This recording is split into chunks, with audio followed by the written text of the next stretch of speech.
Hello chess fans, this is Rick from Chess to Impress with coverage of the second round of the 2017 Norway chess tournament. The second round saw the heavyweight clash between two former world champions.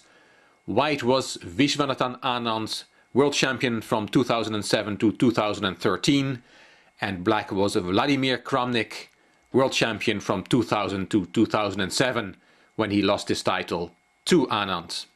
This clash in the second round was the 83rd classical game between these two giants of chess since 1989, 28 years ago. Let's have a look at what happened in their game. Anand opened e4, e5 from Kramnik, knight f3, knight c6, bishop b5, a6, bishop a4, knight f6, white castled, and bishop c5. A very old variation from the Spanish. The database gives games from the early 1900s with this variation. Knight c3, b5, bishop back to b3, black castled, and here a very unusual move on the 8th move. Knight d5, Anand very enterprisingly sacrifices a pawn. Kramnik said in his interview afterwards, well, he could play d6 here, but he didn't see anything wrong with taking the pawn. Knight takes e4 is what Kramnik played. d3, knight back to f6, bishop g5, bishop e7, that bishop was taken, queen takes, rook e1, h6, and bishop h4. What is the compensation for white for the pawn? Well, he has the two bishops. That pin is very annoying. The pin of the knight to the queen. And also white has very good pressure over the e-file where the rook and the queen are on the same file. Kramnik said afterwards that he expected Anand to, instead of bishop h4, to have taken on f6. And after queen takes f6, he can win the pawn back with bishop d5. White will get his pawn back, and it's very close to a draw according to Kramnik. And an important detail is that rook e8 is met by d4. White will get his pawn back after all, because you cannot take that pawn because the rook on e8 is unprotected.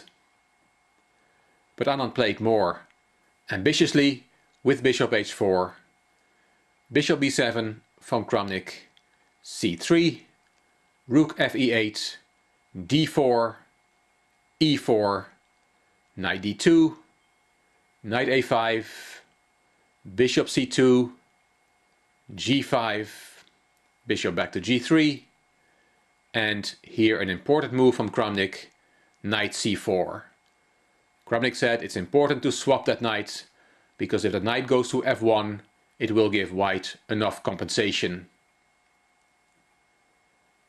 White has to take on c4, you cannot play knight f1 here because then you lose a pawn on b2.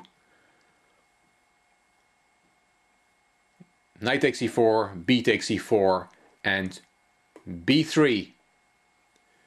Here, of course, Anand could have taken on c7 to win the pawn back, but then there is d6, and the bishop has to go to the ugly square on a5. In Kramnik's words, white has his pawn back, but the bishop is awful on a5. Anand agreed with that. He didn't take on c7, he played b3. Bishop d5. Here Anand said in his interview afterwards that he had expected more from the position after his sacrifice. But after bishop d5 he saw nothing better than simplifying, which meant something had gone wrong already. Kramnik also said that he had looked at d5, but that move looked so ugly that he did not want to play it. So Anand went for simplification. He went to win his pawn back. He played bishop e5, d6, and now Anand wins his pawn back. Bishop takes f6, queen takes, b takes c4, bishop takes e4, and rook takes e4, and white has his pawn back. That rook was taken, bishop takes e4, rook e8, bishop back to d3, queen e6, and here Anand said afterwards that he should have played h3 instead of taking on c4, which he did. Because after taking on c4, the position became very unpleasant, he said. h3 should lead to a draw, and he gave the following variation. Bishop takes d3, queen takes d3, and then queen e2, infiltrating.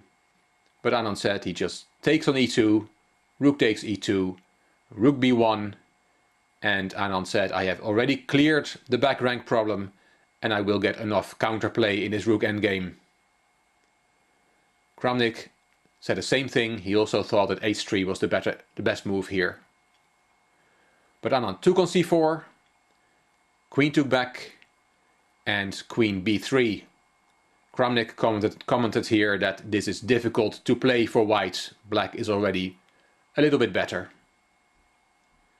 Queen d3, h3, king g7, rook d1, queen e2, rook f1, rook e6, queen d5, queen d2, queen c4, and a5.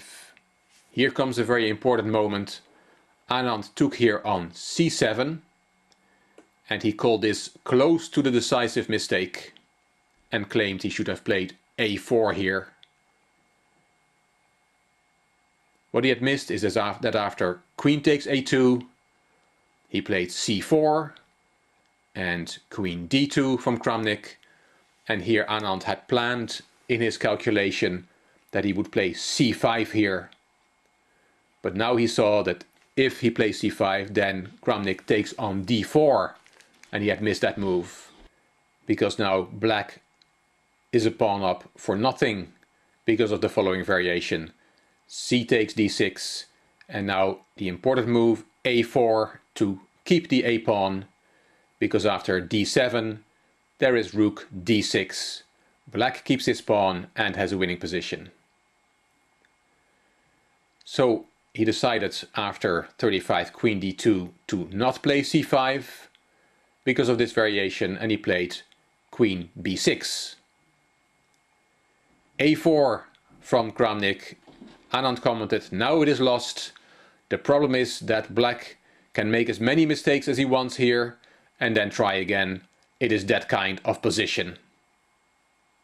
Kramnik's comment had a nice comment on the a4 move. He said, I played a4, why not just push the pawn? So sometimes top grandmasters also think, let's push the pawn, it will be one square closer to promotion.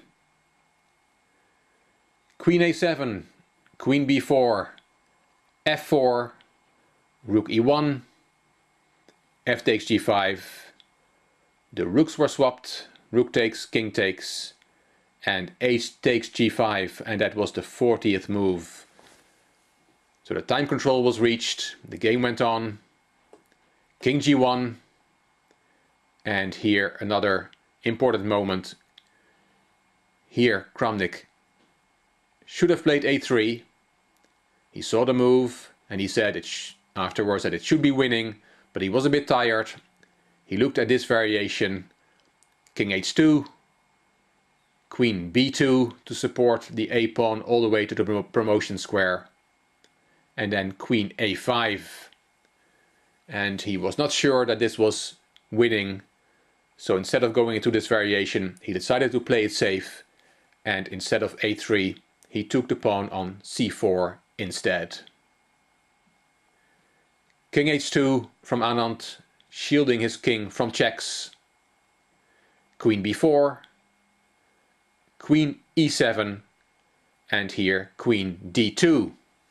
Instead of queen d2, Kramnik could have won much easier with queen a5. And again, he had seen that move, but he wasn't sure. He gave the following variation in his interview straight after the game. He had seen everything. After queen a5, white can take on d6, then a3, d5, a2, And then white can try and give checks. Queen e5 check, king g6, and if you check now on e4, then there is king h6. And if you check on d6 instead, there is king h7. And black wins because the a-pawn promotes. He had seen this, but wasn't sure, so played a more safe move, queen d2. This meant he had to work a lot longer and a lot harder. Queen a7 from Anand, queen f4 check, king h1, queen c1 check, king h2. Now Kramnik pushed the pawn one square closer to promotion. Queen a5, queen f4 check, king h1, queen c1 check. Kramnik gives a number of checks to get closer to the time control in the 60th move. King h2, queen e3, king h1, and now an odd move from Kramnik, f6. Kramnik afterwards said that he agreed that this is a strange move, but he didn't see how he could win without moving his king, and he wanted to get the f7 square for his queen in some variations. But as Anand had said already in his interview, black can do a number of things and then try again. It's that kind of position. So the game went on. 51st move, queen a4, queen c1 check, king h2, queen f4 check, king h1, and queen e3. You have to be very patient in queen endgames and you have to calculate a lot of variations. It's more difficult to play with black. White knows he has to keep an eye on the a-pawn and look for perpetual checks. Black has to find the right maneuvers to get that a-pawn to the a1 square.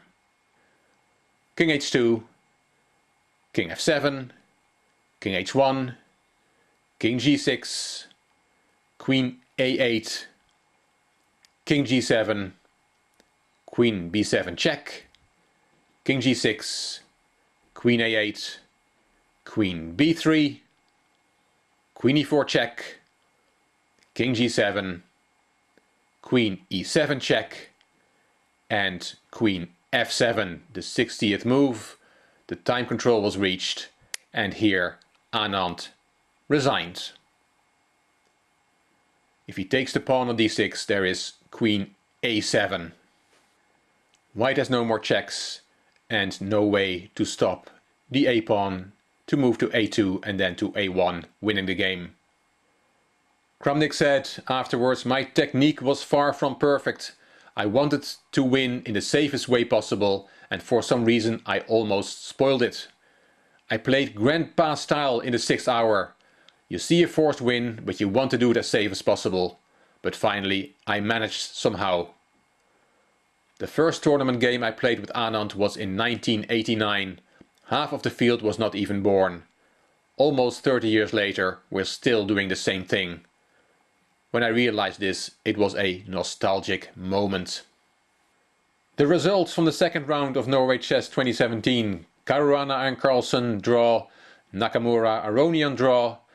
Kramnik beat Anand with black, big win for Vladimir Kramnik. Wesley So against Maxime Vachier-Lagrave was a draw, and the longest game of the round was Anish Giri against Sergei Karyakin, but that one also ended in a draw. The standings after 2 rounds, Kramnik and Nakamura both with a win and a draw, 6 players with 2 draws, and Anand and Giri both lost the game. The third round will be played on Thursday the 8th of June, and I will be here after the round to tell you what happened. Hope you liked this video. If you did, please give it a thumbs up. Please subscribe to the Chess to Impress channel. I'm looking forward to your comments. And if you like the video, please spread the word and please share the video on YouTube. You also may want to check out my Chess to Progress channel. The link is in the description box. I also put the playlist link of Norway Chess 2017 in the description box. This is Rick from Chess to Impress. Thank you very much for watching.